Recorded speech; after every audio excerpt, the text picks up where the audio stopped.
Hello, Dog Nation. Happy Friday to you. My name is Brandon Adams. This is DawgNation Daily, the daily podcast for Georgia Bulldogs fans, presented today by Kroger. Happy to have you with us. It's a busy show for us. It's Jeff Sentell talking UGA recruiting. Some of that, maybe not so great news, but some of that may be very, very good news. So we'll cover what we know about that here today on the recruiting front. We will also get ready to, and I'm going to tap dance here a little bit because I forgot to get my rundown. So we don't have much of a script around here, but we do have a little bit of a rundown of stuff we're supposed to talk about. So I got to make sure I get that because I did not have that on my desk. That's actually 2 days in a row. I've began the show with not much in the way of a rundown here, not much of a play sheet, if you will, in front of me. But nonetheless, it's recruiting stuff today. Some of it good news, some of it maybe not quite, although the bad news was probably not unexpected, so we will talk about that. How about some rumors, some whispers, some chatter coming out of UGA spring practice? We'll sort of figure out what's going on that, and we'll touch on the Mikael Williams thing there too. So all of that on board here. We're going to fly through it, and then on the other side of this, we'll do your comments as a part of our R.S. Andrews cool down to close out the week. So we are glad to have you here today. It is DawgNation Daily, the daily podcast for Georgia Bulldogs fans, presented by Kroger. And it begins right now. Today's episode of DawgNation Daily is brought to you by Kroger, fresh for everyone. Presented by DawgNation.com. This is DawgNation Daily, the daily podcast for Georgia Bulldogs fans. Here's your host, Brandon Adams. So there was some news that came out of Georgia spring practice again yesterday. You can read about this at DawgNation.com. Mikael Williams, outstanding defensive player, and I think one of those, on every team like Georgia, if you want to be a team like Georgia, you got to have those superstar level players. I think that Mikael Williams was probably on his way, I shouldn't say past tense, is on his way to being one of those guys. A little bit of a setback, though, when it comes to the spring practice situation with him. Foot injury going to derail him for a little while here. And I'll say about this, the same thing we said about the, Kendall Milton injury the other day, that there's a big difference between, like, say, spring practice and summer practice, the kind of fall camp that leads to the start of the season. That's an obligation. You got to know who your best players are as a way of getting ready to play.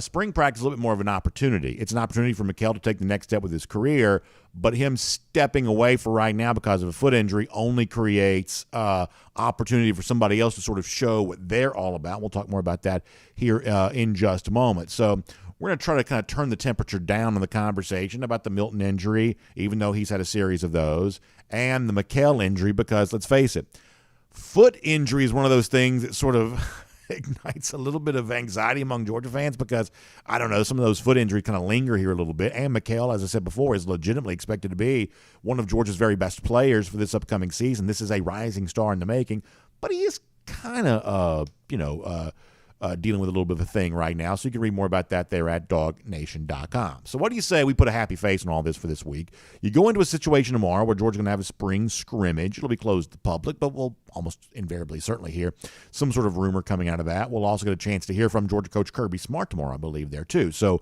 there'll be some at least official news coming out of Georgia spring practice. Haven't heard from Kirby in a while. Tomorrow I think you get a chance to do that. But even though the official words from Kirby have maybe been a little slow to come by, that doesn't mean there isn't, some stuff kind of coming out of spring practice. I want to kind of catalog some of this for a moment, some of the rumors, the talk that's out there, and I think a lot of this is really, frankly, quite fun. Some of this came from yesterday's show, and if you haven't got a chance to hear the full show from yesterday, DawgNation Daily presented by Kroger, I got to tell you, Terrence Edwards was as good yesterday as he's been in a while because Terrence actually got a chance to be at Georgia practice a couple of days ago, and you know how we do. If somebody's got that eyeball on practice, we want to find out what they had to say. And it might not surprise you to know that the thing that Terrence Edwards was watching pretty closely was the wide receiver situation. And so Terrence, eyewitness account from practice, what you see there, well, Terrence said he saw some good things in the Georgia receivers, including a guy like Dominic Lovett that's already gotten a lot of praise. So here is an eyewitness account on the Georgia wide receivers, what has been seen thus far during spring practice. Take a listen to this. You know me, I'm a receiver, so I follow the receivers. Dominic Lovett is going to be someone that's going to make a lot of plays for us. We are very deep at the receiver spot. We are fast. Just talking to some of the guys, to some of the young guys, if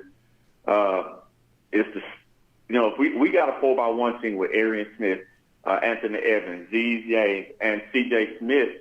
That 4x1 team probably can go compete against any track team in the country. They're that fast, and they have something about them that's going to bring a different dimension. And Yaziz Haynes is putting me in the mind of, not saying he's going to have the same production, but his skill set is like Devontae Smith. He's made up like Devontae Smith, and he has that swagger that Devontae Smith carried as a receiver. So I'm looking for big things from them. All right, so we're going to kind of keep up with some stuff here for a moment. First of all, would you guys agree, and a lot of you are, kind of like me, some of us are like injecting like UGA internet content intravenously, and if you do that, would you join me in saying that what Terrence Edwards says there about Dominic Lovett, that if you're going to rank your sort of spring hype power rating, like who ranks number one on the spring hype power rating scale, would you agree with me that, the person who knows somebody who knows somebody who knows somebody, all the whisper campaigns that are out there, all the rumors that are out there, all of a sudden all of the, hey, did you hear about so-and-so? All of this would sort of lead you to believe that the most hyped player for Georgia thus far this spring has been Dominic Lovett. And I'm being sarcastic and kind of funny, but I'm also kind of being serious about this too, in that it sounds like Georgia has really found something in terms of Lovett, because what Terrence says there echoes a lot of what you sort of see in the social media, telephone game, and everything else of people who've gotten a glimpse of spring practice, or people who, uncle's best friend was so-and-so's buddy. Everybody sort of seems to think that Dominic Lovett is having a very good spring for UGA, and I think that's really good news. It kind of goes back to something we talked to Jake Fromm about the other day of, hey, if you're a quarterback, or if you're Mike Bobo, if you're Georgia offense, you got a big decision to make. And Kirby Smart even talked about this a year ago of, okay, so we have typically been, Kirby might say, a two tight end type team here at Georgia, and when you have a guy like Darnell Washington pair with a Brock Bowers, of course you do that. But now on this team, you've got a guy like Dominic Lovett, and if you want to have that slot receiver, that three receiver set a lot, that means you have to play less of the two tight end stuff, and that's a decision these Georgia coaches are going to have to make this year. But they're not making that decision for a bad reason. Oh, you don't have Darnell Washington anymore, because Jake Fromm also told us earlier this week that he thinks that Oscar Delp's going to be a very, very good player. And you're also hearing some pretty good buzz coming out of the spring for Lawson Lucky there too, a young tight end who may be vying for some playing time. So in other words, you're not making a personnel switch, more three receiver stuff because of a bad thing, weak at tight end. You're making that decision because when you hear guys like Terrence Edwards say that about a guy like Dominic Lovett, well, that becomes the kind of player you want to have on the field as much as you possibly can. So I would say that Terrence right there, echoing what some of you may think you heard from your own particular sewing circle, that it sounds like Dominic Lovett right now is having a very good spring. Now, to also kind of be half sarcastic for a minute there too. Let's keep score for a minute on the player comparisons we're getting about some of these young Georgia wide receivers. You just heard Terrence Edwards say, hey, Yazeed Haynes, that guy looks like Devontae Smith. And listen, here's the thing we do. Sports fans speak in the language of comparisons.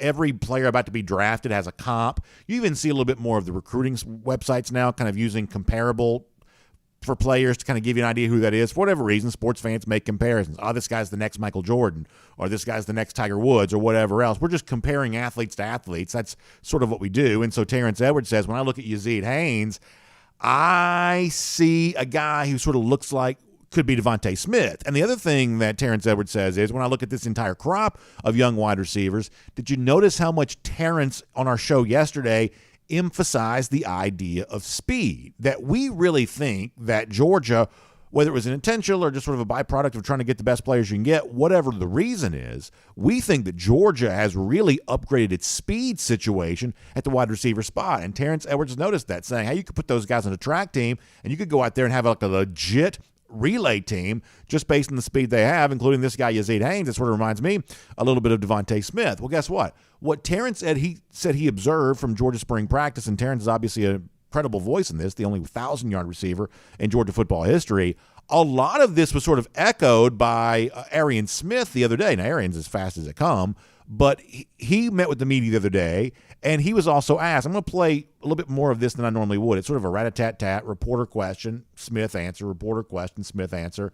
And then again, as Arian, who's playing on this team, goes into a little bit more detail on what Terrence Edwards was just talking about, a fresh crop of young freshman receivers who are all kind of bringing a little bit of energy to these spring practices right now. So here is Arian Smith, public comments, echoing what Terrence Edwards witnessed behind closed doors. Arian Smith. What are your early impressions of Yazeed Haynes? Yazeed, he's going to be good. He has a lot of potential to go. He's going to be good. What is it he does well? He's just quick. He's just a natural receiver. Like, he don't have to get taught to, like, run routes. It's just him learning the plays. So once he learns the plays and learn the offense, he's going to be good. How about Anthony Evans? He's fast. He's going to be good, too. He has a lot. He's a lot of, how do I say it? He has a lot, like, he reminds me a lot like Percy Harvin, the way he runs. It's, like, effortless. And then I'll ask about the other freshman, Tyler Williams. Mm-hmm. Tyler's going to be good. He went to the same high school I went to, so I knew him well before he got here, so I'm excited to see him, too. That's like my brother. What is his strengths? What does he do? He reminds me of Marcus Roseman, yeah. Strong hands. You know, early guys got to learn the offense, so they got to take the time to learn first.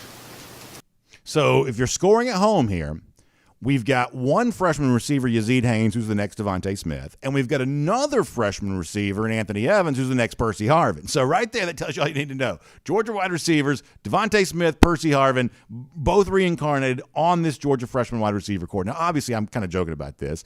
And for some of you who think I'm like excessively a carnival barker, just please note that I didn't take these comparisons to the full extent that I possibly could have. But it is kind of fun to hear that, hey, you're seeing a level of athleticism that kind of reminds you of Devontae Smith. Or you're seeing a level of athleticism that kind of reminds you of Percy Harvin. Even though we don't love the comparison to a former Florida Gator, I do like the idea that a guy like Arian there knows enough about his football history to kind of reach back to, I mean, let's face it, a Florida player who played back when the Gators were good, that's a long time ago. You have to know a lot of football history to reach way back into, like, the last decade to kind of find a time back when Florida football was still really good. So credit to Anthony Evans credit to Arian Smith for knowing some of his football history there on that. But the point is, while we're having fun with the Devontae comparison or the Percy Harvin comparison, the truth is what you do here is kind of a through line on these comments is, hey, these are Georgia freshman wide receivers who got some speed, who got some shiftiness to them. They have some athleticism. The overall athletic profile of this group has gone up because of the young players who've been brought in here, and I'll take that as pretty good news. We don't get a lot of tangible information during spring practice. A lot of this is just sort of conjecture and, I guess, subjective opinions, but those are subjective opinions from Arian Smith or from Terrence Edwards on our show yesterday. That's all pretty fun to hear. Now, defensive side of the ball for a moment. Here is something that's a little bit more objective, and Terrence was very clear to point out that who knows what's going on an everyday basis, but during the short-term basis, when he got a chance to see some practice the other day, there was one thing he sort of saw taking place with the defensive secondary, and this is one of those things that matters this year because of how important this player was for Georgia down the stretch. Here is Terrence talking about what he saw from Javon Bullard and how Bullard was being used in practice the other day. One of the things that I did notice on the defensive side, and I kind of agree, I don't know if this is going to be what we do in the fall, but we had Javon Bullard at safety and Tariq Smith at star, and I just think that's just getting your best 11 on the field. Yeah. I don't know if that's experimental, but I actually like it. I think Bullard now can, if he does play safety, that's his position. Like, we need that leader, that playmaker in the back end because we're losing Chris Smith. So, listen, I think what's interesting about this conversation is how Georgia chooses to use Javon Bullard is one of the most important questions facing this team this season, not because there's a wrong answer. Bullard was one of the best players in the country last year as a nickelback. If he played safety, I'm sure he'd be really good there as well. But because he is so versatile, it's about there's no wrong place to put him, but what's the most right place that gives you a chance to see the most from your other defensive backs. As Terrence said, how do you get your best 11 on the field? Now, one of those things we're also kind of hearing, and, some of the rumor mill is probably incorrect, but nonetheless, the chatter's out there, that it sounds like Georgia has had really pretty good competition across the board defensive secondary. Like, there are a couple of rubber stamp starters. Malachi's a safety. Kamari Lasser's a cornerback. Javon Bullard's starting somewhere. But that gives you action at the other cornerback spot. That gives you action at a safety spot. And some of that may spill over to action in a nickelback spot, or at Georgia, what they call a star.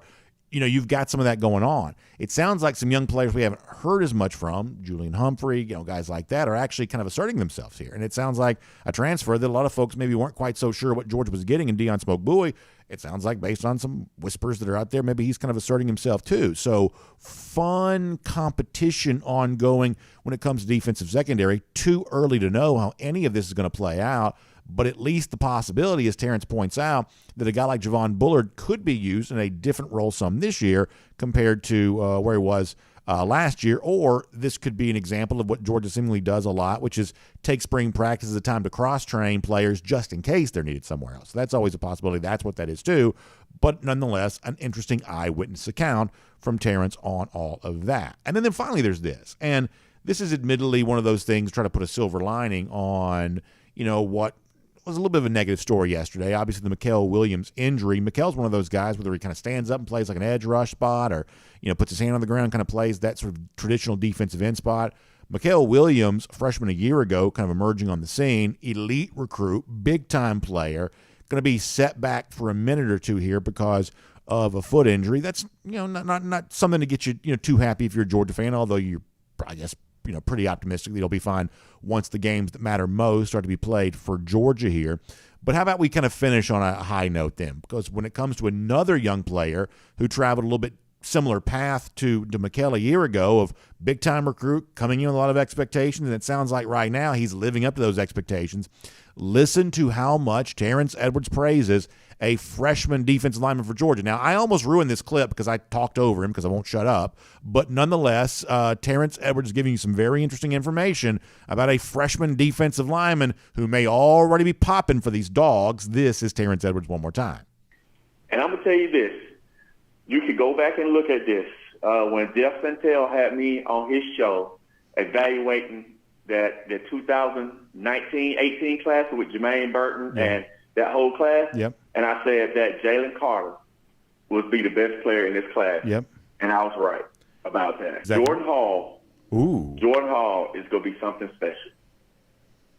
Wow. He's going to be something special. So that's Terrence Edwards saying Jordan Hall's going to be something special. And if you're scoring at home, that means Georgia right now, among its freshman players, next Devontae Smith, next Percy Harvin, and the replica of Jalen Carter on this defense. So you feel really good about that. Now, of course, I'm once again sort of being sarcastic, but we do love player comparisons around here. That is really fun. And I almost stepped on the money line there from Terrence by, jumping on whatever else. But what Terrence is saying there is, hey, much the same way I recognize the talent of Jalen Carter going back years ago, I see similar things when I look at Jordan Hall here right now. And to hear one more from Terrence, details about exactly what Jordan Hall brings to the table and what he adds to a defensive line group for Georgia that is, frankly, very impressive right now. Terrence Edwards one more time. The whole thing, the athleticism, he is a big man. He is a big man. So I don't think that our D-line with losing, I think, one of the best players in Georgia history and Jalen Carter, I don't think we're going to take a drop. I mean, you still got Bear Alexander there. You got Jared Kidd. We are, for the next few years, I personally think as a whole group, with the two outside rushers that we have, with the two inside guys that we brought in, if they continue to stay and develop, that could be the best D-line overall that we have had, and we have had some good ones. But those young guys that we brought in, the two edge rushers, plus the linebackers, the group is very impressive.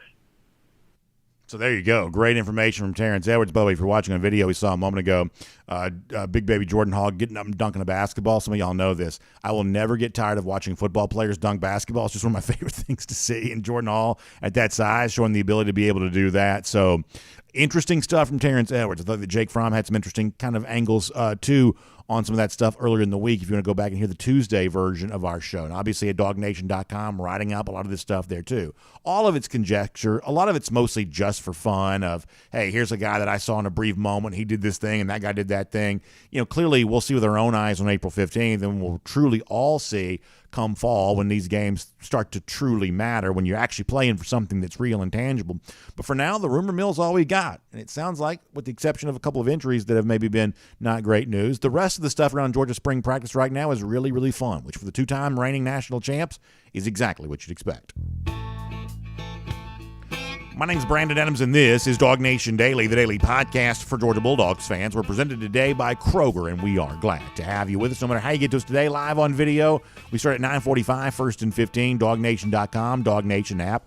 10 a.m. after that, Facebook, YouTube, Twitter, Twitch. We're on the radio at noon on Athens Sports Radio 960 The Ref, and we are available as a podcast. Wherever you find them, Apple, Spotify, the Google Play, or worldfamousdognation.com. Lots of ways for you to connect with the program. And just really appreciate you all being here and being a part of that today. And a big thanks to our friends at Kroger who make it all possible there as well.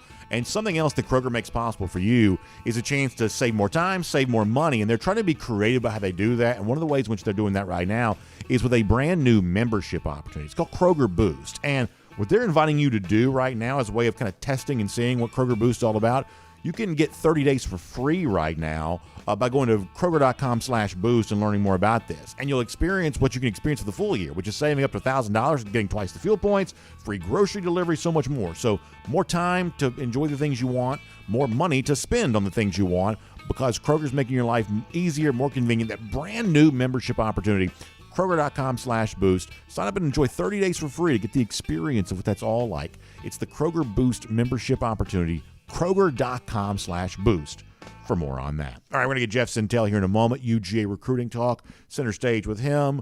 There was a little bit of bad news for the Dogs yesterday, and we'll kind of use this as a lead-in to Jeff as we go around the DawgHouse here. Not unexpected. I think pretty much every Georgia fan had sort of, moved on from this. But we did find out officially yesterday that 2023 tight end, I reckon probably the last player left in the 2023 class to make an announcement.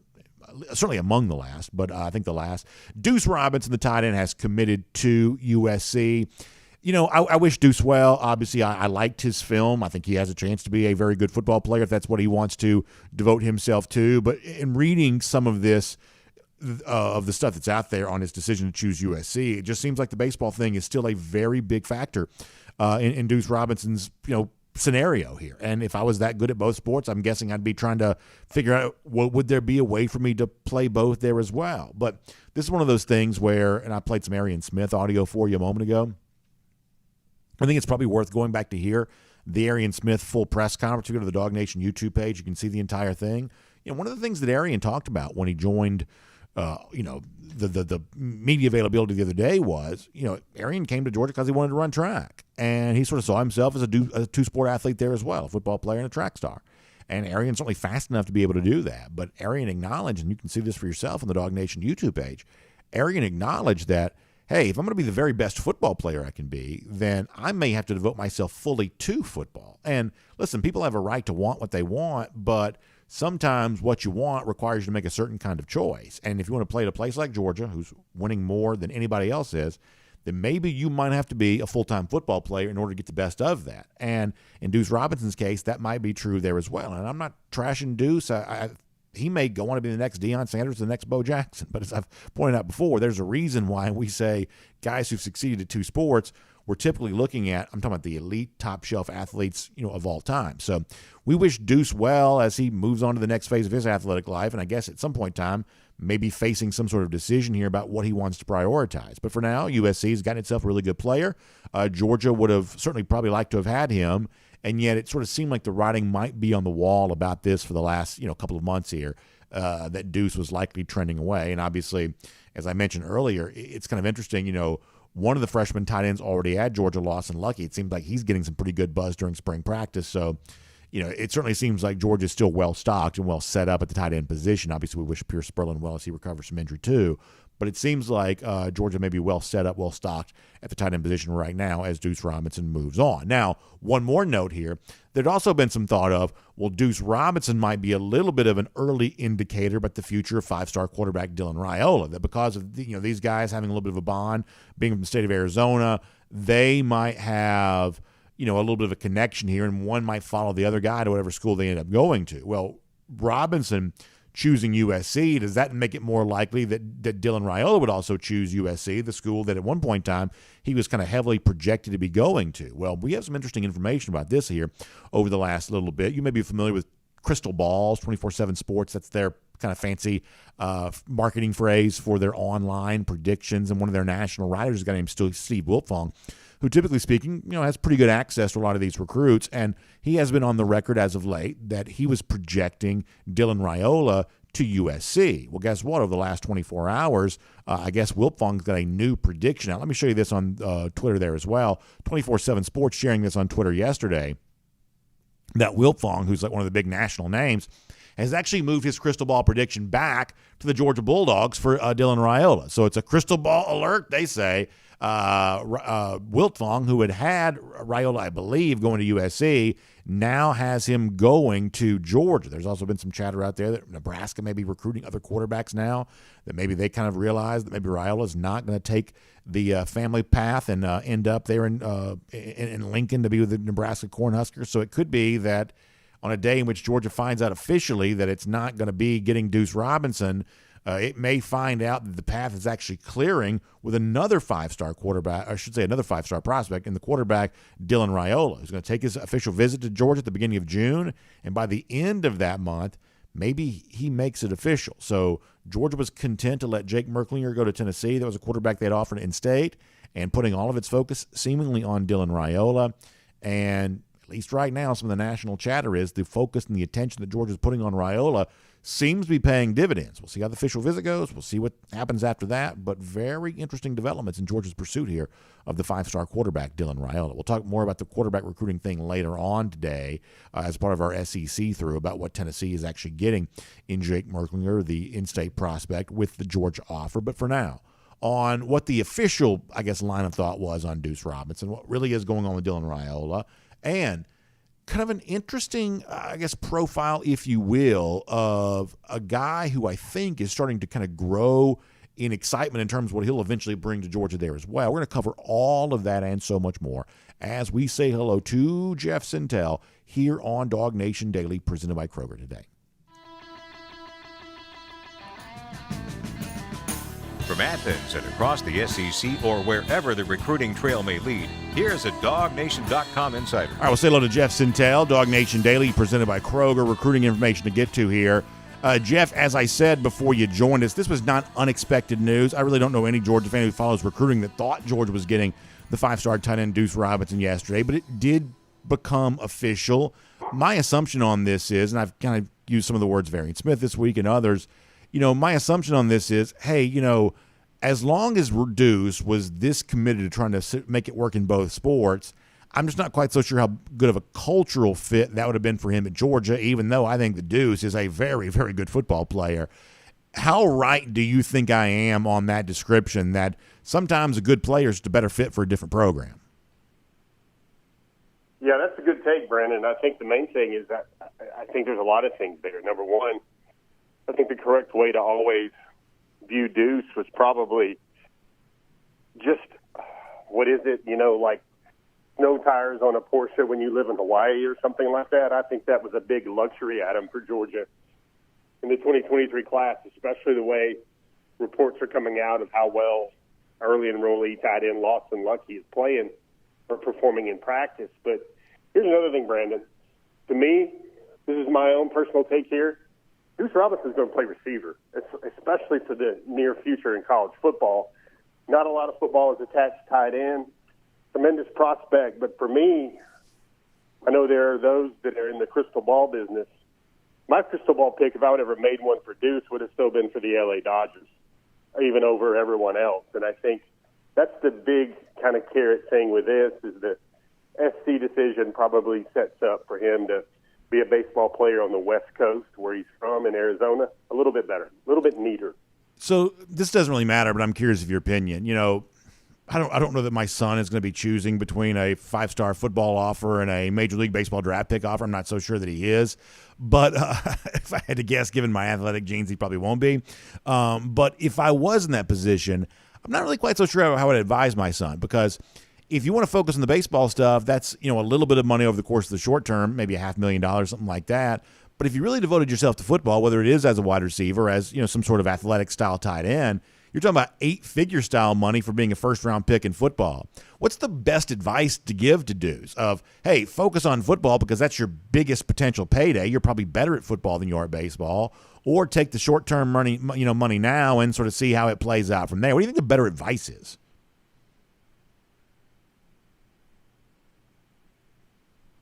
Did we lose Jeff?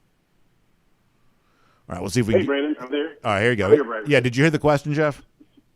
Yeah, I did. So I guess the best way to outline this is kind of share some thoughts from a story that the world will probably never see now, and it was like, Duce Robinson as a Georgia Bulldog, because there was some times there where Duce Robinson was likely to be a Georgia Bulldog. So first of all, the young man won the DNA lottery, really seriously won the DNA lottery in terms of mom was a swimmer at Florida and dad was a two-sport athlete at FSU, college football and college baseball, when Florida State was a pillar or a titan in both of those sports in collegiate athletics. He then played a little bit of NFL football with the St. Louis Rams, So his dad is also a very strong athletic trainer in both football and baseball in the Arizona area. So he's got a lot of boosts is the best way to say that, Brandon. And his goal for the longest time was to play pro baseball and pro football. Still remains his goal today, at least publicly, and I think in his heart of hearts, that's what he wants to do. The thing that makes a lot of sense here with your advice thing is I think NIL is equaled out being a first-round or second-round pick in baseball with being a five-star with some serious six-figure NIL money in college football. The thing is, you got to think in this very complicated scenario, you got to think longevity. What's the longer sport you can play? That's still very much baseball. Football is a collision sport, and while Duce has kind of set himself up where I think the dream scenario, Brandon, follow me along with me on this, is he would play in the entire balance of the minor league schedule should he get picked by the Dodgers, and that would go through from April through late August. And then he would join the football team as a walk-on in September, late August. So think about what Georgia likes to do. You think about how that's really not a good sample size in terms of spring practices, summer acclimation workouts, and then fall camp. He'd miss a lot of that.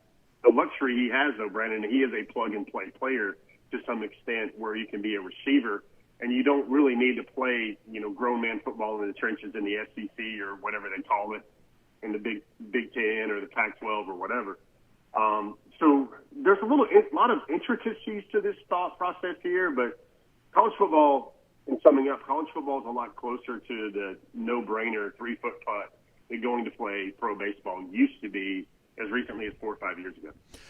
Something else that's kind of been interesting here over the last little bit, kind of transitioning from two guys who are, friends, have a relationship with each other, which is that there is some growing chatter around five-star quarterback Dylan Raiola. Jeff, this appears to be getting real fast in that online predictions now coming in for Georgia after a couple of weeks ago. Most of that was kind of, I think, connected to USC. Obviously, we talked about this last week, that Raiola's got the official visit to Georgia coming up at the beginning of June, and who knows, maybe a few weeks after that, he's actually, making a public pronouncement here about where he wants to play his college ball.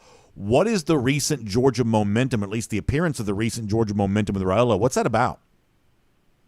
I think it's really strong, Brandon.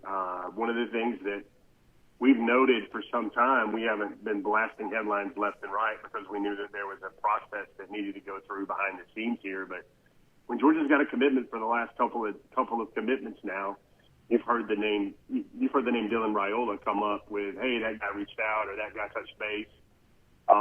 It certainly felt like things were happening behind the scenes. Georgia just had an impactful, unofficial visit where Dylan Raiola, of all things in this faith-centered family, was looking for places of worship, looking for church fits.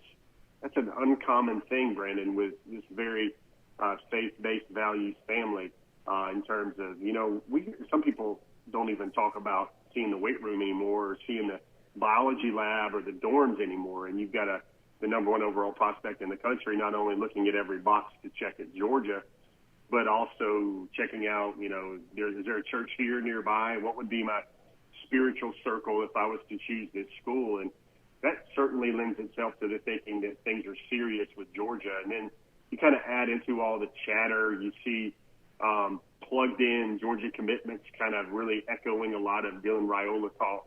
A little subtly, a little on the slide, but they're still doing it. And the other thing, Brandon, is you even noted, you spotted the social media changes for both of this Twitter avatar and also its Huddle profile page. A lot of pro-Georgia things right now. Brandon, there's only one official visit scheduled right now for Dylan Raiola, and that's the University of Georgia. Oh, and that's that first star-studded weekend in June when literally they're trying to line up everybody with 5 stars attached to their name in the class. My early projections there are going to be 10 or 11 5 stars that first weekend in June, about the guys that want to show up and maybe try on the Georgia Air Jordan retro dunk shoe for the class of 2024. and see how well it fits that weekend with the amount of star power that they would bringing in. Brandon, I think it's a very real thing, and I think one of the things we wrote about last week is we shared the thoughts of his father, Dominic Raiola. He brought up a really fun game we all used to play called the 6 Degrees of Separation with Georgia. There's Mike Bobo, who coached Matthew Stafford. There's Matthew Stafford, his uncle Matthew. Georgia was his first offer, the first school that really believed in him. That was the first school that the Raiola family could really see himself playing at. Another former Georgia Bulldog, who was another former Detroit Lions teammate, Sean Chaffis, is an assistant athletic director at Georgia. Brandon, there's a lot of tethers and ties to Georgia, despite the fact that they're the back-to-back national champions, and really what has been described to me as Georgia right now is the gold standard of college football. There's a lot of overwhelming evidence that always suggested Georgia was really going to be in it. So let me do 2 quick things on this, and I think everything about that's very interesting, and people should follow all that there at DawgNation.com. But in addition to that, the one thing that our conversations have always led me to believe, and, you hear some rumors about this out there as well, that the presence of Mike Bobo as the Georgia offensive coordinator has actually enhanced Georgia's chances of winning with Dylan Raiola. Is that a fair statement? I think it's fair because the argument that Georgia can't get a 5-star quarterback to the league and to be the first-round draft pick is debunked, because that's certainly on Mike Bobo's resume. There's a connection there. Bobo was also in Stafford's wedding. But sooner or later, we're going to have to look back and wonder about this Stafford wedding. I don't know if you remember I think there were news stories about it. There were photo galleries where they were like trucker hats that were custom air painted like PCB or something like that. Well, who would have known that some of that would have helped lay the seeds for a Georgia 2024 5-star quarterback of all things? But there's a lot of things here. And, Brandon, things have changed. The minds have changed a lot with these young people, and they will continue to do so. But right now, when we're talking about which school has positioned itself very firmly, very strongly in this recruitment, and you have to say Georgia is right there. All right, I want to ask you kind of a complicated question, and I want to try to see if I can explain this. What I'm trying to say is, when you look at other receivers that Raiola might be connected to, like one of the names that comes up from time to time is a guy like Jeremiah Smith, who we've talked about before. And, Jeff, I've kind of told you my guess is, a guy like Brian Hartline's not going to lose a receiver like Smith because he never seems to do. But, Jeff, it's hard not to notice that, Ohio State's not exactly recruiting right now the way – it's certainly not going undefeated in its recruiting battles. They lost Raiola, after all. They lost Damon Wilson to Georgia last cycle. There was a running back, Jordan Marshall, recently, who's out of Moeller High School in Cincinnati. That's as Ohio State as it gets. Typically, he chose Michigan. Then all of a sudden, there's a little bit of vulnerability in the armor to Ohio State from a recruiting standpoint. Do you think Raiola could truly sway a guy like Jeremiah Smith and the floodgates could open, that not only does a 5-star quarterback end up coming to Georgia, but he actually brings some of these big-time receiver names with him, including a guy like Smith, who could be in the conversation for the very best player in the country regardless of position? So, Brad, I'm just going to say this bluntly, no filter, nothing. There's the growing thing now with what Georgia's trying to build on top of what it already has with back-to-back national champions. There's a lot of players tell me they don't want to deal with Georgia. If they want to win big rings and they want to have a prolific college career, they want to kind of position themselves. Maybe this is hello, Peaches. Maybe this is the LeBron James effect here with AAU basketball or whatever, but everybody realizes what Georgia's building behind the scenes in this class, and they know what Georgia already is, and they're like, dang, I already like Georgia a lot. Why don't I just go join those boys and instead of trying to beat them 3 or 4 years in college? That's really happening, Brandon. And the receiver thing is, it's not just Jeremiah Smith. I mean, we had the video on DawgNation's platforms and channels when I looked him straight in the eye at after 7-on-7 tournament. I said, what's the thought of you looking at Georgia? What's the perception of Georgia if they added Dylan Raiola to the mix? And raised his eyebrows. He was like, man, that'd be something. And he said they'd have a pretty good chance. And it's not just Jeremiah Smith, Brandon. There's also this thing in Ohio State with Jeremiah Smith and Ohio State receivers is there's the eventuality that Brian Hartline is not going to be there for a long time at wide receiver. And that was the wide receiver developer extraordinaire. And then you look at all these other receivers. You got to mention Ryan Wingo, Brandon. Yeah. That's a guy that knows Raiola very well. They went in tandem unofficial visits to both Georgia and Nebraska in back-to-back weekends. Those two know each other well. Their families are good people. Their families value the companionship of one another. They all starting to think about who's a potential roommate there. And it's very real where, let's face it, the number one quarterback in the country is a lightning rod, especially when you're trying to come to a place like Georgia that doesn't have any sort of the offensive pedigree right now that it does on the defensive side of the ball. They're really stacking something up here, Brandon. All right, I want to shift gears here because I thought you had a good piece of DawgNation.com the other day looking at Dwight Phillips, who's listed as an athlete, but I think Georgia recruiting as a running back for the class of 2024, and really an amazing kind of world-class level speedster when it comes to the track and field. And I know you saw him in a track event here recently. And, Jeff, what this brings to mind for me is there's been some chatter lately because of the Kendall Milton injury about how similar the current Georgia running backs are built. They seem to be kind of in the same category of player. That's going to change with Phillips in 2024, right? I mean, Georgia seems to be really adding a lot of speed to that running back room, maybe a little bit like they're adding speed to the wide receiver room right now. This, to me, is a very interesting prospect for the University of Georgia, and I know you got a chance to profile him this week. What did you learn about him through all of that? Yeah, Brandon, there's a lot. Number one, you'll like this. When other schools keep seeing these track times, and 10.26 is what it is right now, the family, which is a family of speedsters and track experts, they say he's capable of going 10.15, 10.10 this spring, Brandon, especially when it gets a little hotter. The tracks get hotter. And, Brandon, I'm going to just put it into context. The all-time Georgia high school track record, according to the records maintained on milesplit.com, is Tyreek Hill, 10.19. Tyreek Hill, the cheetah, arguably the fastest man in the NFL right now. Can you imagine what the Georgia offense would look like with five-star receivers, a five-star quarterback, all the five stars on defense as well? But then you would have a guy as fast as Tyreek Hill coming out of the backfield. Yeah. I mean, they've already got the tanks with Branson Robinson and Duce Robinson. We can call him Duce Robinson officially now, so there will be no carryover. There you go, yeah. That's Roderick Robinson Jr. And then you add a guy like, Andrew Paul. Those are three similar tank, thunder body types. But when you're bringing in a type of lightning in Georgia, look what they're doing, Brandon, with some high-profile priorities at running back right now. There's a guy, Christian Clark, out of Arizona. The tape looks like maybe a Kenny McIntosh with a little bit more speed. They're bringing in a young man this weekend as well, Tyler Tatum, another guy out of Texas who has incredible film, Brandon. And that guy's visiting Georgia this weekend as well. So, man, there's a lot. I mean, if I've told 2020 Brandon or 2021 Brandon that, hey, man, Georgia in 2024, 2025 could roll out with five-star receivers, five-star quarterbacks, Tyreek Hill types in the backfield, and then the same, even much improved defenses that they've always had, you'd be like, no, Jeff, let's not get into the rational reality here. You wouldn't believe what Georgia is currently stockpiling with what they got going on, Brennan. And we've always said this. The defensive decks have been stacked, man, for the last two cycles.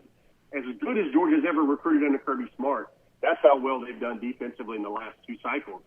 Now you got to get these offensive-handed classes where the dynamite, the explosive guys, those receivers that we're used to seeing at Alabama, we're used to seeing at Ohio State, those guys are now at Georgia, and those guys could potentially be at Georgia if the Dylan Raiola domino falls as well. And I think, going back to one of the names we just mentioned, it was very important for Georgia to show Wingo and Raiola, as well as others, with those early practices that they got to see what the offense will look like under the new coordinator. And it's very pleasing to what everybody's seen so far. Very interesting. Hey, very quickly, I want to do a couple of things here, there as well. On Dwight Phillips, that's great. But finally, there's this.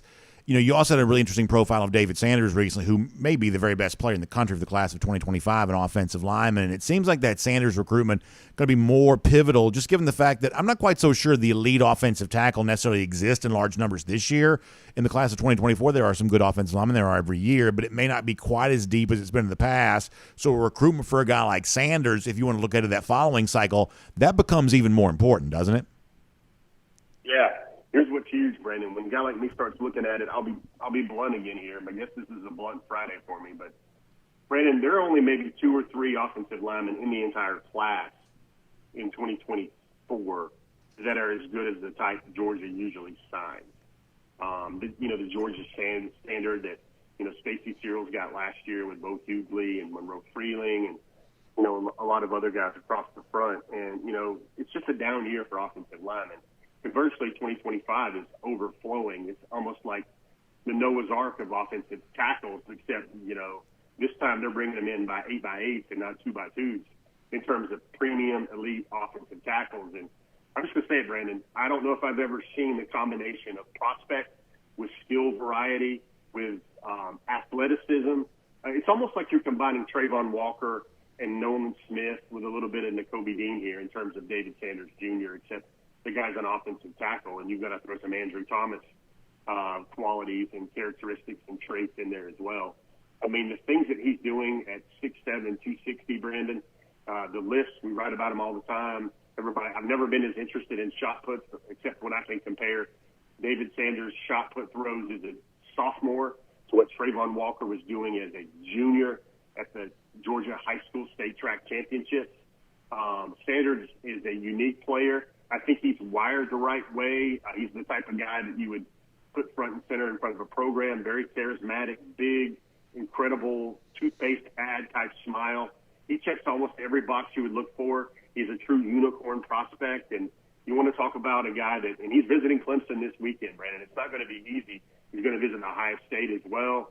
But what Georgia has done with a terrific unofficial visit is they have made themselves another great contender, where I'm not going to go as far as to say David Sanders Jr. is Georgia's to lose, but Georgia's putting the very best face, very best foot forward with the number one player in the country who people have been telling me for a while he is a top 10 first-round draft pick. Awful. Jeff, that is very good stuff. Thank you so much for your time here with DawgNation Daily presented by Kroger here today. Love that recruiting information. Spring's going to be great heading into the summer, which is going to be outrageous when it comes to a lot of this chatter. So we can't wait to do all of that with you then. And, of course, talking to you back here next week on DawgNation Daily presented by Kroger again as well.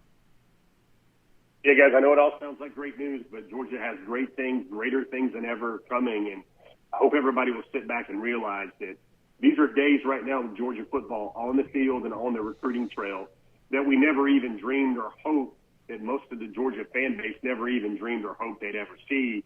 They're in it with every prospect they want. They're recruiting at a level where they can show championships. They can show NFL development.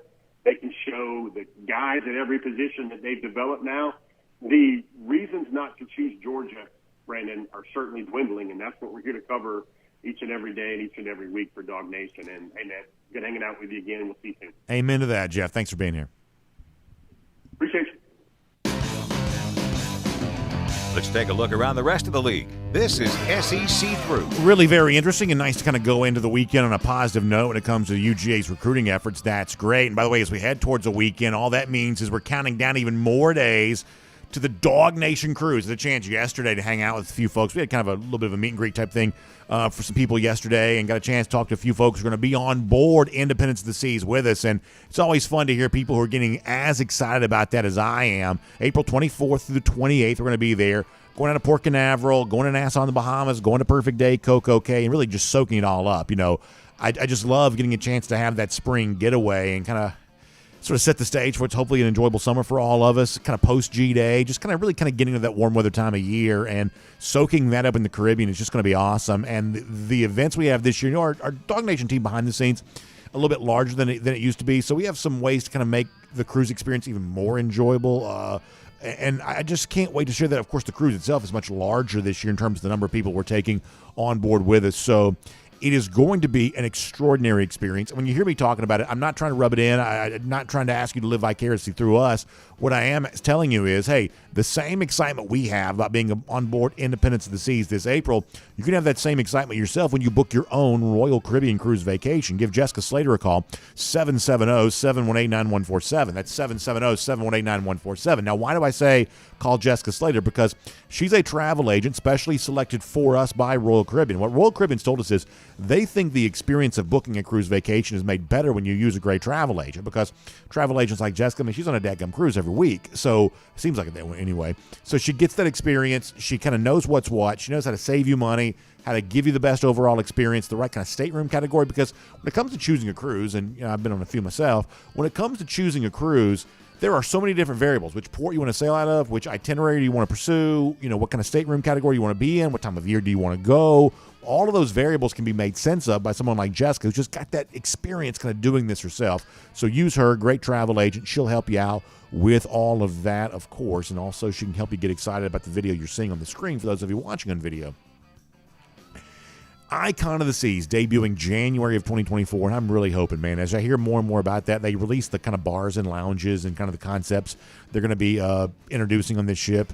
Boy, I hope I get a chance to be on this early next year as a way of maybe kind of previewing it and telling you how great it is. I feel like my job of conveying how great a Royal Caribbean cruise vacation is, I feel like I would be able to do my job more easily if I was able to be on this ship and give you a firsthand eyewitness account. So hopefully that'll work out, and if it doesn't, we'll be happy nonetheless. But, let's you plant the seeds, you see how they grow. Nonetheless, let's get ready to go cruising around the SEC, courtesy of Royal Caribbean. And we'll start with what we talked about a little earlier, which is, hey, it certainly seems like Georgia is all in on five-star quarterback Dylan Raiola, and we use circumstantial evidence to help us make the case for that, because a quarterback that Georgia had offered, a month or so ago, has now made his college decision. Jake Merklinger, a really good quarterback out of the Savannah area, from Calvary Day, going to Tennessee. Now, I think, as I said before, this is certainly an example that maybe Georgia content to let Merklinger make his decision because they're all focused in on Raiola. But the Tennessee part of this is also interesting for me, too. And this is where I try to put on my objective hat for a moment, where we're not an objective show. We are not, you don't really make much effort at fair and balance necessarily. But we can at least be objective from time to time. And objectively speaking, there is one thing that I think that Tennessee is pursuing for itself, which is probably a pretty good idea. In life, you need a niche. You need a thing that people know you for. And in the SEC, it's the same way. Everybody's going to be known for something, especially if you want to be a good program, you need to be known for something good. And what you see here with Josh Heupel doing what he's done, as I think it was yesterday, I think it remains to be seen, likely won't be true, that Tennessee ever builds a defense to go along with this offense that's good enough to truly compete for the college football playoff. I'd be surprised if that happens. But Tennessee has certainly built a program profile that gives it a chance to be competitive, and one of the reasons why it does that is because it does have good quarterback play and it does have good wide receiver play. Guys thrive in this Josh Heupel offense. That's the identity of the Tennessee program. And getting a guy like Merklinger, who I think is a good quarterback prospect, a year after also getting Nico Imaleva, I think that shows you that Tennessee is going to be a factor here for top quarterbacks year after year after year. And it'll be interesting to watch how Hendon Hooker is treated in the upcoming NFL draft. It seems like he's getting some positive buzz as of late. I know that Mike Tannenbaum dude, who frankly is on TV because he was horrible as an NFL GM, so I'm not quite so sure how much you should even pay attention to his opinion. But nonetheless, Tannenbaum would say take him in the top 5 or something along those lines. Important to note here on Hooker that this is a guy who's 25 as well, much like Stetson Bennett is, so you can't knock Bennett for being 25 and basically being fully developed, and also not notice the same thing about Hendon Hooker. But nonetheless, if Hooker is viewed favorably by an NFL team, if he's drafted relatively high, then I think that sets up a scenario where, whether it be Joe Milton this year or maybe Nico kind of steps in and becomes the starting quarterback, or maybe eventually Jake Merklinger, that Tennessee's identity is going to be good quarterback play with Josh Heupel as head coach. And that's what they're going to build themselves around. And it may not ever be good enough to win the whole thing, but it certainly could be good enough to make Tennessee a very noticeable game on your schedule year in, year out. Even the most hardcore Georgia fan would say, hey, the game we're all probably paying the most attention to right now, road trip to Knoxville in November. That's the only game that the math nerds will tell you that Georgia's got less than a 90% chance of winning. So Tennessee is at least good enough to get noticed, and quarterback play is the reason why. Merklinger kind of maybe become the next in line on all of that. By the way, speaking of quarterbacks in the NFL draft, I find the fascinating topic right now to be, like, who really should be treated as the best quarterback? Now, we've said our piece before when it comes to Anthony Richardson or Will Levis. I am not drafting a guy in the first round in the NFL who was not good in college. Because if you weren't that good in college, in the case of Richardson, he just legitimately wasn't. If you weren't good in college, I have no idea how I would expect you to be good in the NFL. So guys like Levis, who was only average, guys like Richardson, who are below average, they're not even on my radar necessarily when you look at the top end of the NFL draft.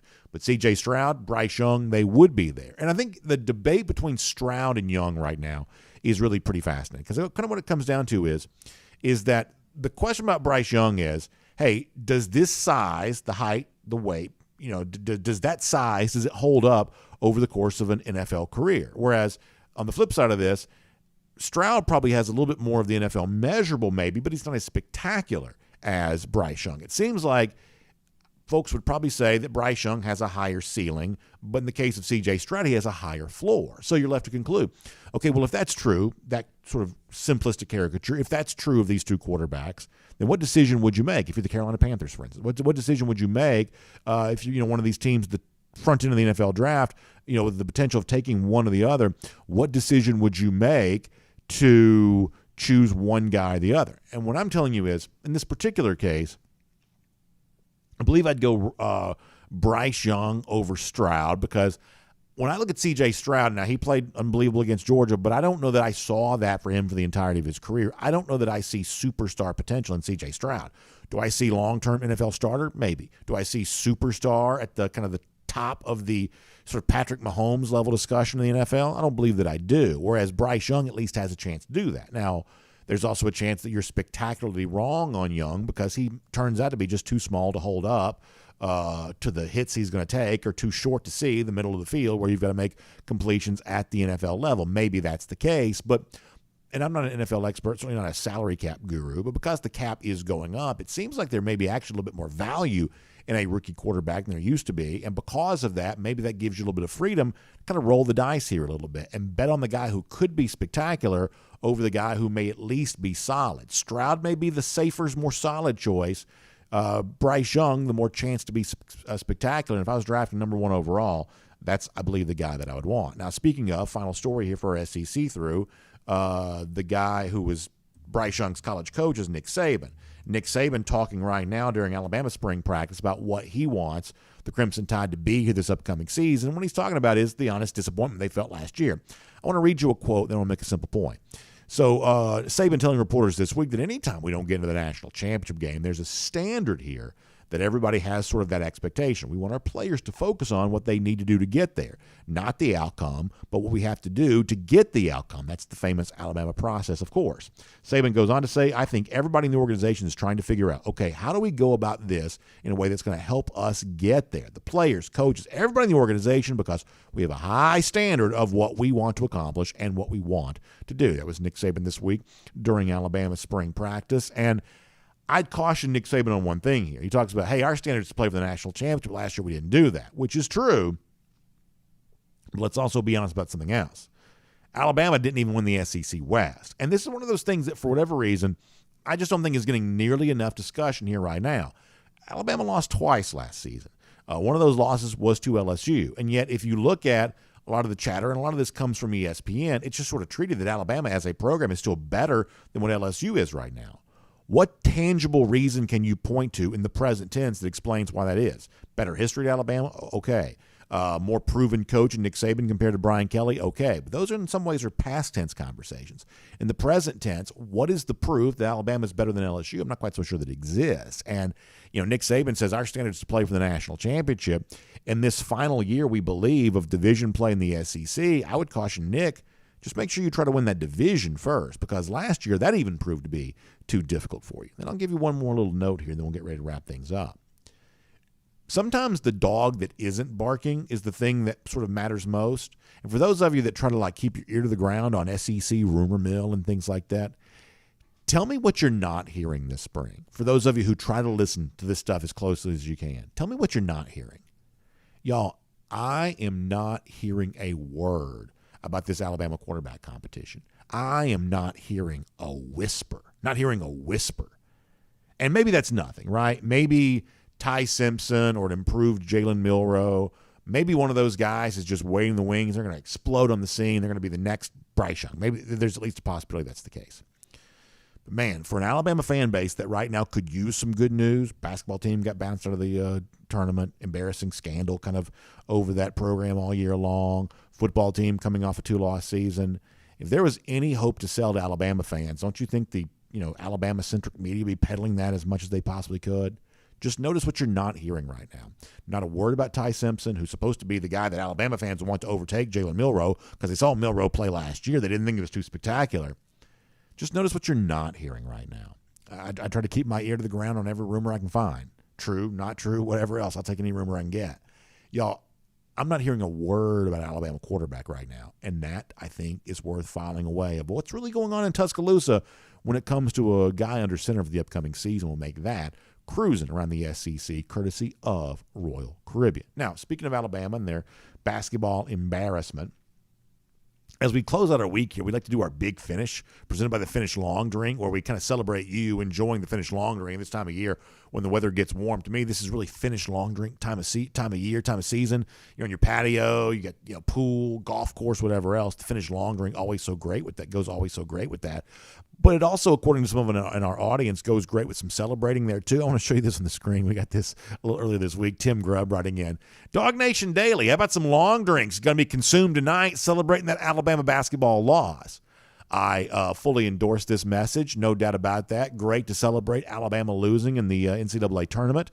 And great to enjoy some Finish Long Drink as you do. So if you want to be like Tim there and enjoy that, go to thelongdrink.com and check all of that out. You can find out which of the long drink varieties is right for you. The cranberry, the long drink strong, 8.5% alcohol by volume. Long drink zero, no carbs, no sugar. In the case of Alabama, zero, meaning the number of basketball championships they have. Long drink traditional blue can, grapefruit flavor, gin kick.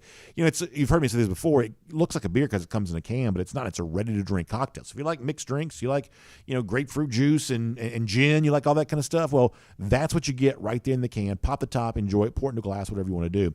TheLongDrink.com for more on that. All right, public service announcement here to wrap things up today. One of the things that we did earlier this week was kind of made fun of Ohio State via the brand new NIL deal for Georgia defensive back Javon Bullard. And that kind of got some questions. I want to show you this as one of our Golden Shoe winners today. Somebody had asked me about this. Tony Lombardi wrote in to say, Brandon, where can you buy Bullard's Buckeye Crunch?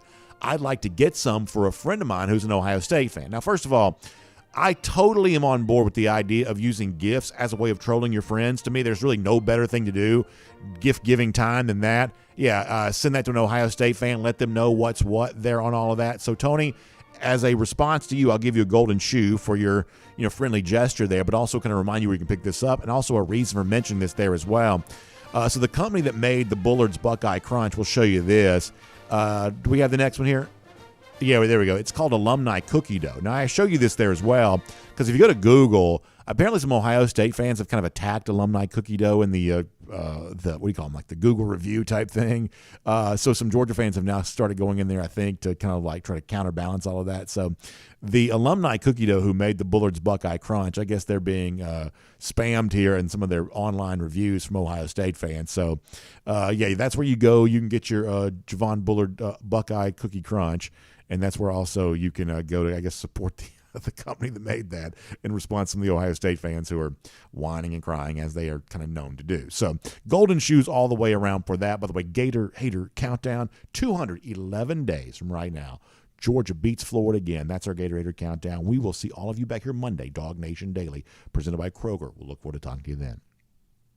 And on video, time now for the R.S. Sanders School Down. R.S. Andrews is the one you turn to for your air conditioning, heating, plumbing, and electric needs. R.S. Andrews is the one you turn to for all of that. All right, we went very long yesterday on comments. We are not going to go as long today. I do have some business to take care of today. I have to put my business hat on for a minute. So I've got to step away to do that. But we'll take comments for now before we get there. And we will close out the week by going to YouTube first. So let me go to YouTube. We'll get some comments over there. And we will get ready to say goodbye to a great week. Good, fun time of shows. A lot of stuff happening around the dogs here, so we're having fun with all that. Let's see what's happening here. DMart42 says, I really think the Robinson tandem is going to be trouble if we can't count on Milton. Dejan's a little bit banged up as well, so they get lots of reps. Yeah, I mean, I think, look, to me, a lot of college football is a numbers game. And so you can say, well, I trust the experience that guys like Dejan and Milton have because they played in the SEC. Or you can say, hey, I saw high school film on Roderick Robinson and Branson Robinson and even to an extent Andrew Paul. I like the young guys. So, different educated opinions might kind of cause you to sort of gravitate towards one or more towards the other. I understand all of that. But ultimately, my faith is in the numbers. That if you give me 5 of those guys, 2 guys with some experience, 1 guy with a little bit of experience, a couple of guys who are kind of fresh to the story here, between those 5 guys, the odds are at least one of them is going to probably be very good, and the other one might be good enough to kind of create that tandem that Georgia needs. So I'm fairly agnostic about who it's going to be. Is it Broderick? Is it Branson? Is it a healthy Andrew Paul eventually? Is it Kendall Milton or whatever else? I'm fairly agnostic about who it will be, but I do believe out of 5 guys of that caliber of prospect, you'll get you 1 or 2 that really pop for you. Let's see what else.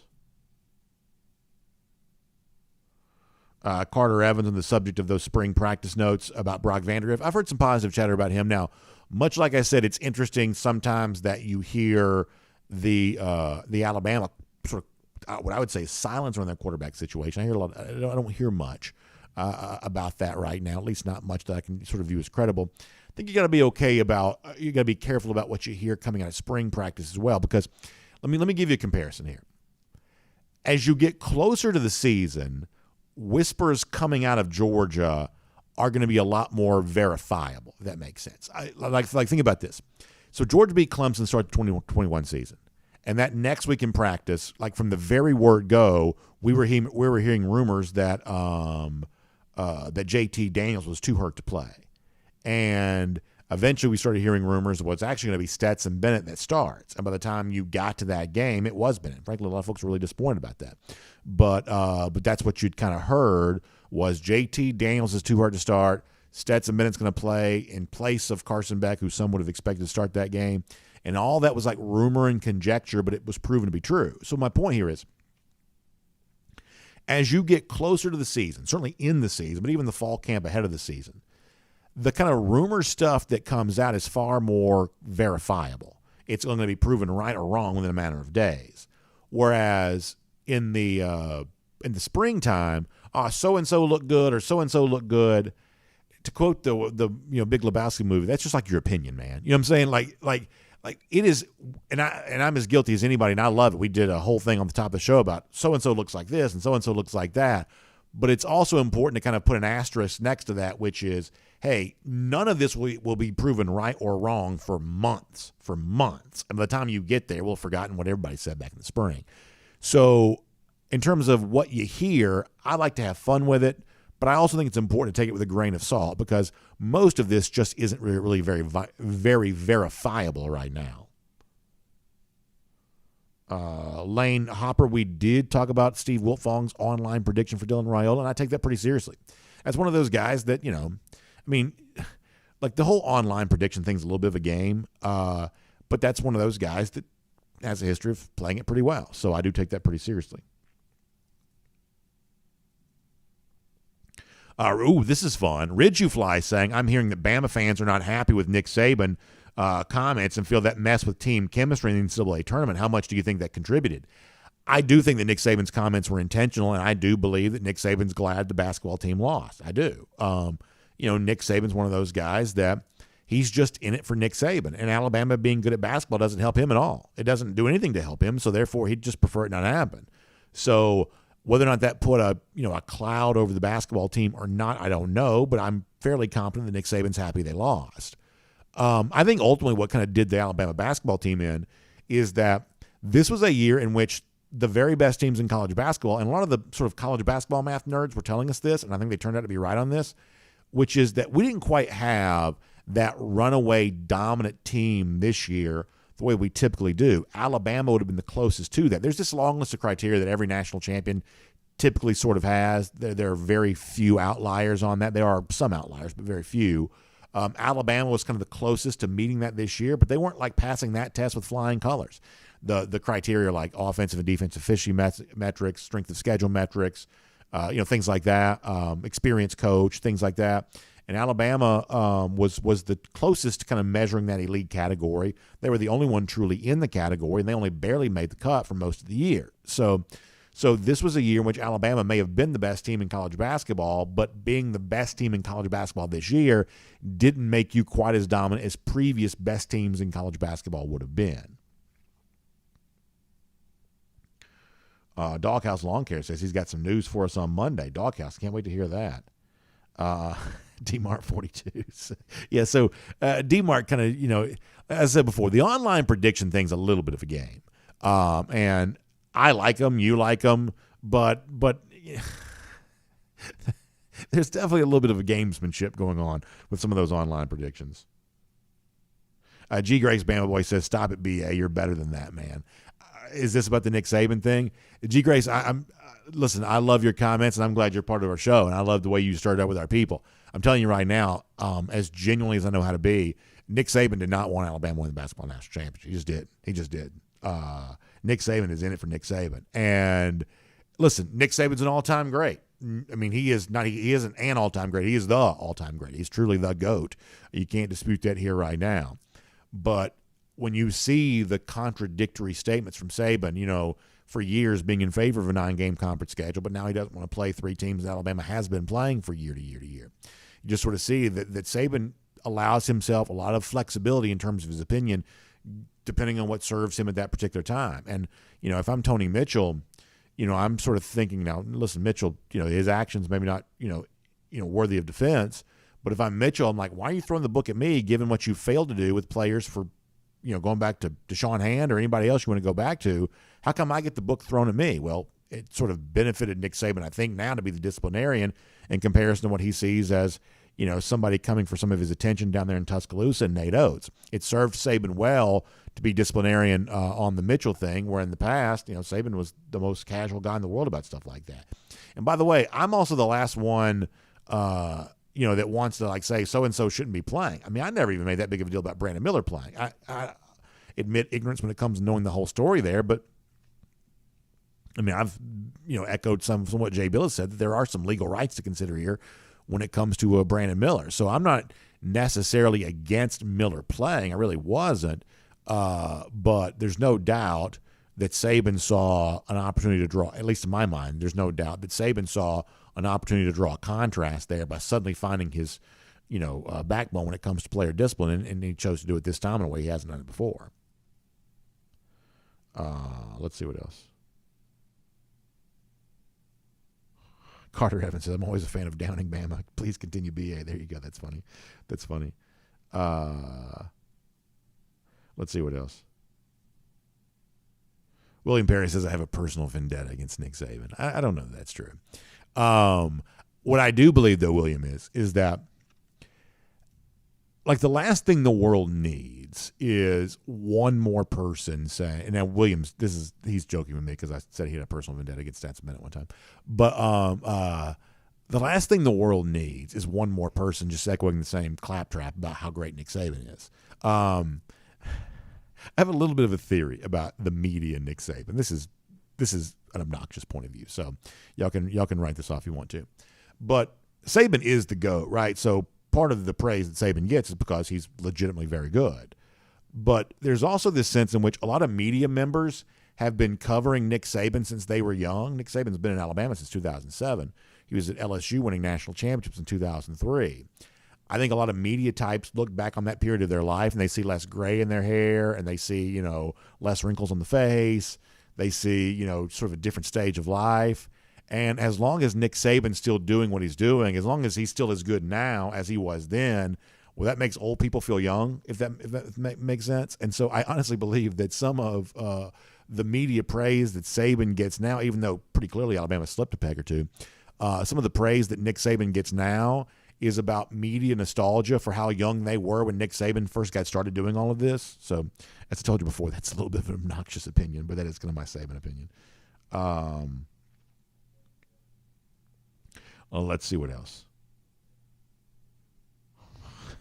Jimbo sliced bread. I can't read that one. All right, let me go to Facebook for a moment. All right, let's see what else. On Facebook, always takes forever to load. On Facebook, now we're here.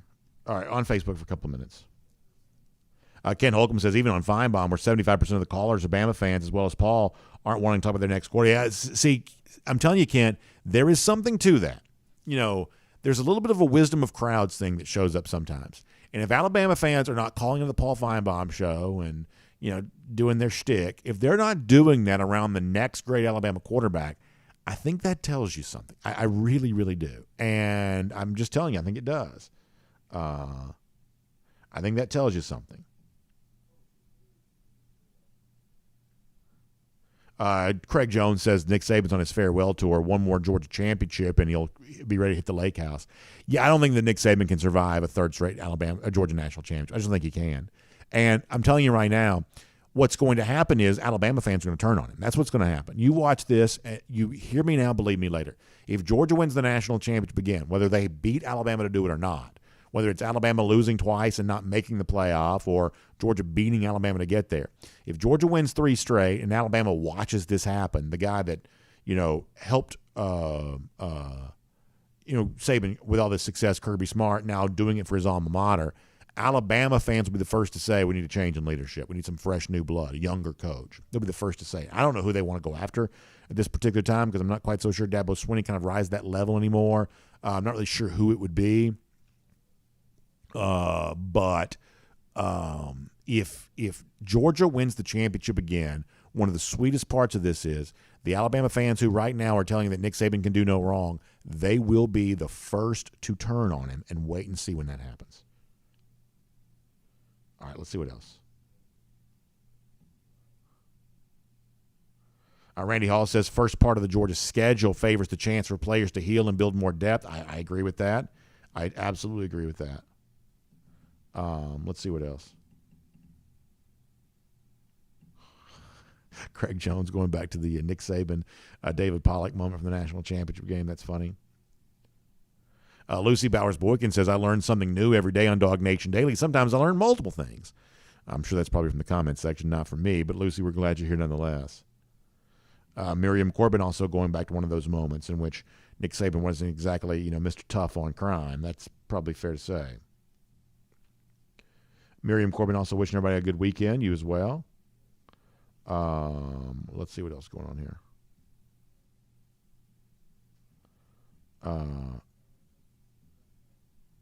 Talking about lizards and stuff in here. That must be Philip Jordan Wells who's starting that. That feels like a topic he would have started. Yeah, Jacob O'Neill says she's not talking about football. That's what I figured. Bill Sanders says, I actually think not just if Georgia wins another national championship, but if Alabama does not win this year, fans may turn on him too. You may be right about that. You absolutely may be right about that. If it's Georgia, I think it makes it worse. But if it's anybody but Bama, some of that's going to happen there as well. You're right. Johnny Prescott says, this is a good question. He says, Jeff Sentell said that Duce Robinson hit the gene lottery, meaning that he's just so well built, well put together. He says, I think you and Sentell won the hair lottery. I'm 56 and hanging on to what I have left. Well, I appreciate you saying that about me, but I can't compete with Jeff Sentell on that. And look, this is something I should not be saying publicly. Part of me wonders if Jeff colors his hair because Jeff's actually a little older than me, but the best I can tell, he doesn't have a gray hair anywhere. Now, I got plenty of gray hair, but as my grandfather used to say, I'd rather it turn gray than turn loose. So at least I'm holding on to enough hair that makes it look like on camera that I got a nice full head of hair. And some of y'all know on the very top here, there's some missing. But Jeff's got a full head of hair, and he doesn't have a stitch of gray hair, and he's older than I am. So either he really does have just the greatest hair genes of all time, or maybe there's a chance Jeff colors his hair. Would that change the way you felt about him if you found that out? This is just, this is innuendo, of course. But I have noticed before, it's like, gosh, Jeff doesn't have a single gray hair. At a certain point, doesn't that get suspicious? I'm obviously kidding. Barry says I'm stirring the pot. I am indeed. But Jeff's got a nice full head of hair, and I appreciate you even putting him in the same category because, frankly, the robust nature of Jeff's hair, always kind of makes me a little self-conscious. So I'm happy to be included in that same conversation. All right, over here on DawgNation.com for a moment. Richard Dees, this is a funny line from Richard. He says, I want to see Nick Saban stick around so we can have more of those moments where Saban's a sports commentator faced with more realities a la David Pollock. Yeah, I mean, there's nothing that makes you look more like a loser than having to be the coach on the national championship game as a sort of a special guest analyst. Like, this is the stuff of Dan Mullen and Gus Malzahn. And, I mean, really, even before David Pollock says what he says, Nick Saban is already sort of bending the knee. by having to be the guy on TV talking about how great Georgia or TCU, how great these teams are. That's what Gus Malzahn would have done the SEC championship, or Dan Mullen would have to do for those years of, you bring the guy into Atlanta, he walks up there on the stage, and he wishes his team was playing the game, but instead he'll be here to be the analyst for the game, and he's having to talk about how good the teams that beat him are. That's what Nick Saban got turned into this past season, and I sort of agree that seeing Saban kind of relegated to that role is kind of fun. More and more of those online predictions coming in for Raiola. So there you go. Diedrich Frazier sharing that with you there. I've sort of started something with Jeff here. I probably shouldn't have said that. George Anonov says that it's actually genetics and lifestyle that determine whether or not you have gray hair early. Well, I always tell my kids, they're always like, Daddy, how come you got so much gray hair? And I always say, because you were born. Because my hair was as dark as it could be before y'all were born. I'm, of course, kidding when I say that, but that's the case. I think Bill Russell talking about an epic tailgate. Oh, yeah. So Roger Hall, Bill Russell talking about sort of what could be the final cocktail party. Yeah, I mean, I think we owe it to ourselves to make it epic, right? We owe it to ourselves to be like, the last farewell. I don't know what that means necessarily, but that's a really good point. You got to go out in style here if you're going to do it. You really do. I think you do. I think you do. So Bill asking about when we'll learn about that. So the contract officially ends this year, but there are 2 option years. But this could be the very last year. My guess is it probably will be. So I'm guessing we hear something about that in the summer probably. And, you might hear something about that. I mean, there's a chance you hear it come, late May when the spring meetings take place. Because I believe by late May, the official announcement on the future of the SEC schedule is going to be made, I believe. Although by this point in time, that's already leaked out so much, I'm not even really sure what's left to announce. Brer Double Dog says that Bama seems to have gotten its money's worth with Saban. Don't expect any change until he doesn't justify the expense. So, Brer, I kind of agree with you on this, which is Alabama's not going to get tired of Nick Saban. Fans, though, if they criticize Saban may get tired of that. There's rumor years ago that Saban flirted with the Texas job. You certainly can't win more at Texas than you could at Alabama. I think it was sort of thought at the time, this is going back years ago, that Saban was flirting with that job to kind of remind Alabama fans of, hey, stop bickering about me. Stop complaining about this program because I'm better than you've ever been, and I'll go somewhere else if you guys don't show me some respect. And pretty much since then, Alabama fans have kind of given Nick Saban the deference that he prefers. Well, you better believe that the kind of thing that would cause Nick Saban to take his ball and go home would be, too much criticism from Alabama fans. I just don't think he has very high tolerance for that. And he hasn't had to feel that because they've, to be frank, won so much. But if they stop winning, he's going to hear more of that. And the championships that he has won won't be insulation from him about the kind of criticism that will come for him. And, listen, I think that Nick Saban wants to work, so I think he'd probably slide right into the TV thing. I take some of the stuff that Kirk Herbstreit said pretty seriously, which is I do think that Nick Saban would probably do a broadcast role. He might be a college game day host. He might do that just simply because I think he wants to be out there doing something. Let's see what else. DT talking about some of our friends in the in the industry. We're always thankful for them. Road trip partners and things like that. Let's see what else. Let me go back to YouTube for a minute. We'll get ready to wrap all this up. Let's see what else. Memphis Dog says if I'm becoming a clown, then I'm his favorite clown. Well, listen, I've been called worse. Oh, Foster Moss has a good question. He said, "What's worse, Nick Saban having to be on the interview desk for the championship game, or Jimbo Fisher and his staff doing the whole coaches deal there?" Yeah, that's kind of an interesting one too. I never really saw any of that. How was that, by the way? How was Jimbo and the coaches? What do you call it? The alternate feed, whatever. How was that? Let's see what else.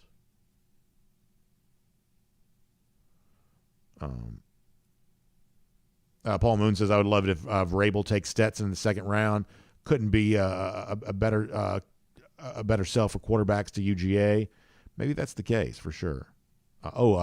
Did G. Grace call me a clown? Well, listen, over the course of it, like G. Grace has been with us for years. G. Grace probably called me a clown 20 times over the course of the year. So listen, I can take that. I can take that. Like if I had all the times that G. Grace has called me a clown over the years, I'd have a lot of money if I had $1 for every time. Let's see what else. Paul Moon also kind of pointing out that, and I talked about this the other day a little bit, that the success that Georgia's had with Stetson Bennett could unlock a level of achievement at quarterback, for Georgia they kind of haven't had before. But I guess there's also the chance that the opposite is true, in which that it kind of goes to show you that Georgia may be content moving forward, not be quite a quarterback-driven program. But, I mean, it's hard not to notice that growing chatter around Georgia and Dylan Raiola. Now, listen, this is one of those things where I think that Raiola is taking time to enjoy his recruitment, this go around in a way that he didn't prior to his Ohio State commitment. But as of now, it's interesting for UGA. And, it kind of, most Georgia fans don't take it as good news when a guy like Dylan is putting Georgia G in his Twitter profile pic, or what is it, Jeff said, his huddle profile. Most Georgia fans don't take gear as representative of very good news. But in the case of Dylan Raiola, it very well might be. Let us see what else. All right, final ones, because I gotta do some stuff today. All right, at DawgNation.com, then back on Facebook. Randy Hall asking Bill Russell about his championships. Hard not to, Bill's a great commenter. Hard not to think about the great former Celtic coach and player, by the way, when you see Bill Russell's name pop in there. And then DT also remembering the Bill Russell that played for the Dodgers too. So there you go. Famous name in sports. Hemingway says Saban needs to be grooming a successor. He has 2 or 3 years left maximum. Yeah, much. If G. Grace wasn't mad before, you better believe he's going to be mad after this. Much the same way I don't believe that Nick Saban wanted the basketball team to win a national championship. Do you think Nick Saban wants the next coach at Alabama to have the same level of success he is? I don't think there's any way that's true. I think it's going to be an Aaron Rodgers, Jordan Love situation. Where I don't think Nick Saban has much interest in training up his successor. I don't believe. Maybe if it was Lane Kiffin, because it seems like that's the one guy that Saban seems to like. But I don't quite think that's quite the way that's going to work out. That's neat. So Bill Russell and I have the same birthday. That's really neat. Bob Zamblin on the subject of Chaz Chambliss and the outside linebacker. Bob, I was going to try to play some of the Chaz audio today. I just didn't have time to, but I do believe his leadership's important. And that outside linebacker group is one of those groups in which I think you're really hopeful that, okay, a veteran guy like Chaz gives you something, but you're also really hoping that Damon and, Marvin Jones, when he comes back healthy, that one of the spots in which Georgia has the most optimism without much in the way of tangible proof, maybe outside linebacker. In other words, you can't point to a lot of givens and say, this is why I know this group's going to be great, but you can certainly kind of lean on potential from Marvin and Damon and guys like that and feel pretty good about that group. I think that is indeed the case. Facebook, and then we're done. William Smith says he's going to be a Georgia resident in 1 month. Glad to have you down here in God's country, William. That's awesome. No better state to live in, I don't believe. Truly don't believe. Bill Sanders, I'll talk about lizards. I think I told you this before. So William's actually moving in from California. That's great. So the weirdest thing about being in the Orange Bowl was the iguanas. Those iguanas, man, are everywhere, and that is so creepy. They're where we were in Fort Lauderdale. That's where we're staying for the Orange Bowl. The iguanas. That's what they're called, right? They're iguanas, right? The iguanas were like squirrels. Like you look at the lawn around the hotel, there'd be iguanas everywhere, and supposedly in like storm situations, things like that, iguanas will fall out of the trees. It's literally like raining iguanas. I'm telling you, that's creepy. That's creepy. I don't know that I would be a great fit to live in South Florida as it is, but the iguana thing, man, that's pretty creepy. Those things are creepy. They're huge, huge. I think it's actually, I shouldn't say this because y'all go do it, but I think it's legal to shoot them anyway because of the fact that they're so plentiful. I don't know if that's true, so consult your local DNR on that. But Jack Marino had an iguana named Ozzy, so there you go. They're just everywhere in South Florida. Everywhere. Everywhere. Jay Shipes criticizing the Facebook comments for being off topic. All right, we got to go for now. Hey, good stuff. Thanks for being here. We'll come back and we'll throw mud at each other on Monday there as well. But I hope you have a good weekend. Stay close to Dog Nation. We'll give you some updates on Saturday from some of the stuff that comes out of Georgia scrimmage. And if Alabama ever settles on a quarterback, we'll talk about that there too. So check out RS Andrews online, rsandrews.com, for your air conditioning, heating, plumbing, and electric needs. They'll show up on time. They'll do the work that's promised, the price is promised. You can trust RS Andrews on that. They'll get that air conditioning unit tuned back up to factory fresh specs. That's always good news. Also, check out the AJC there as well. Big weekend preview. Lots of fun stuff going on around town. Access Atlanta's got you covered on that. Also, a new AJC mock draft, and Jalen Carter might actually land the Falcons at 8. That is something worth reading because I'd love that to be the case. And let me grind you to a halt here. We talked about the Braves win a little earlier. We're happy about that. But Max Fried, injury situation, injury update on that from Justin the Gang, covering the Braves up in D.C., so you can check that online, ajc.com as well. Have a great weekend. Monday, we'll be back, 9:45, 1st and 15. DawgNation Daily, presented by Kroger after that on all video platforms at 10 a.m. We'll talk to you then, everybody.